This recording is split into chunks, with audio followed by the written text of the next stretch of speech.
জুলাই সনদ স্বাক্ষর নিয়ে একটা আলোচনা এসেছিল, জামাত হয়তো জুলাই সনদে স্বাক্ষর করবে না।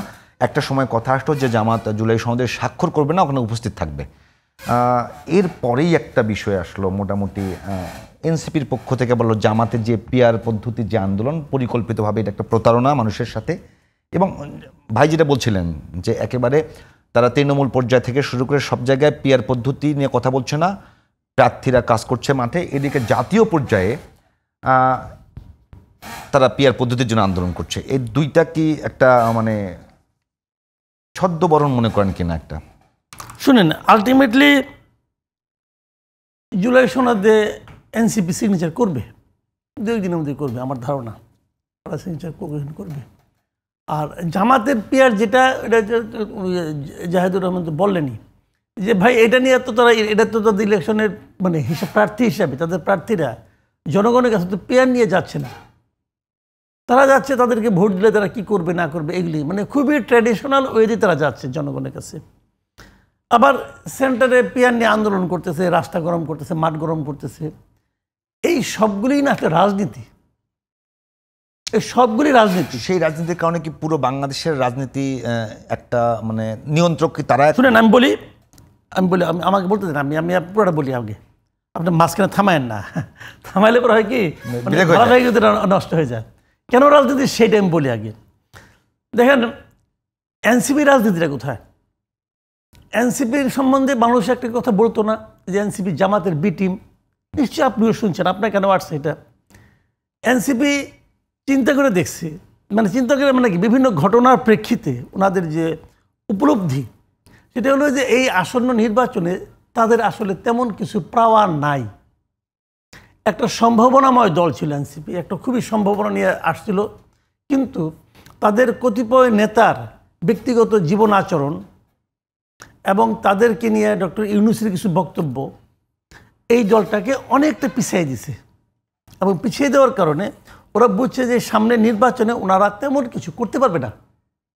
তাহলে তারা কী করবে? আমি কিন্তু মনে করি এনসিপিতে বেশ কিছু মেধাবী ছেলেমেয়ে আছে, বেশ কিছু মেধাবী ছেলেমেয়ে আছে। আমাদের ট্র্যাডিশনাল দলগুলি তো মেধার চর্চাই করে না, তো সেই বিবেচনা ওদের মধ্যে আছে, কিছু মেধাবী ছেলেমেয়ে আছে এবং তারা রাজনীতিটা তাদের মতো করে বুঝতে চায়, করতে চায়, বলতে চায়। এটা ভালো, এটা খুবই ইতিবাচক। কিন্তু তাদের শুরুটা তারা খুব ট্র্যাডিশনাল ওয়েতে করতে যায় ধরা খাই গেছে এবং তাদের কিছু নেতা তাদের ব্যক্তিগত লোভ লালসার কারণে দলটাকে পিছিয়ে দিছে। ডক্টর ইউনূস সে নিজেও এনসিপিকে ব্যবহার করতে যায়, এনসিপির ক্ষতি করছে। এখন এনসিপির বিরুদ্ধে 2টা ব্লেম ছিল।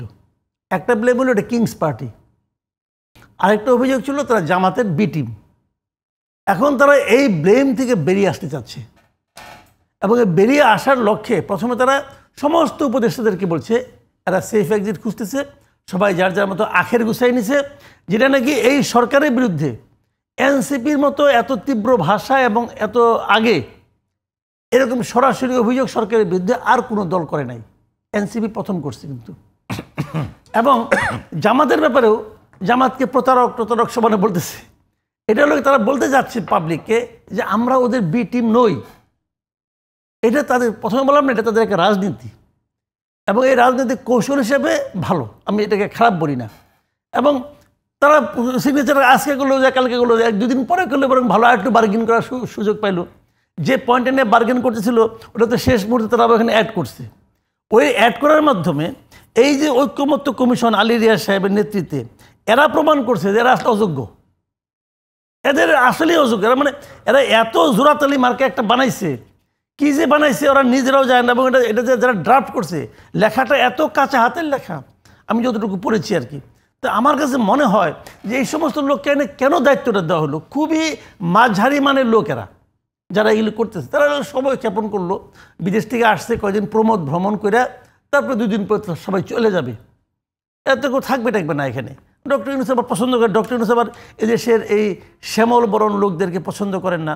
ওনার দরকার হলো ওই ইংরেজিতে ফুটফাট 2 একটা কথাবার্তা বলবে অথবা বিদেশে অবস্থান করবে, এরা তাদের পছন্দ। একটু ফর্সা টাইপের কালার লাগবে এরকম, ফর্সা না হলেও অবস্থানটা ওখানে হতে হবে, মাটিটা হইতে হবে ওইটা।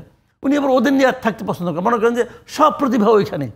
আর আমাদের এখানে আমরা সব ঘাস টাস খাই, এদেশের মানুষ ঘাস খায়, ময়লা করে, মলত্যাগ করে, যাক এনিওয়ে ওই আলোচনা করি না। তো উনি মনে করেন এটা। তো উনি তো অনেক কথাই বলেন, ওনাকে তো আমি বলি উনি হলো কথা আর ফেরিওয়ালা। বলছিল না আমরা কারো কাছে যাবো কেন, পৃথিবী আমাদের কাছে আসবে, আসছে কেউ পৃথিবীর? না, উনি এগুলো ফালতু কথা। 14 মাসে 14টা ভ্রমণ করছেন। হ্যাঁ, ভ্রমণ তো উনি গেছে পৃথিবীর কাছে, ওনার কাছে কেউ আসে নাই। তো এইগুলো হলো বলে আর কি। তো ওইগুলি ওই যখন এনজিও করে তখন বিভিন্ন জায়গায় যে সেমিনার টেমিনার করে লোকজন টাকা টাকা দিয়ে শুনতে আসে, অনেকে মুগ্ধ হয়, চলে যায়, অল্পে মুগ্ধ হয়ে চলে গেলো।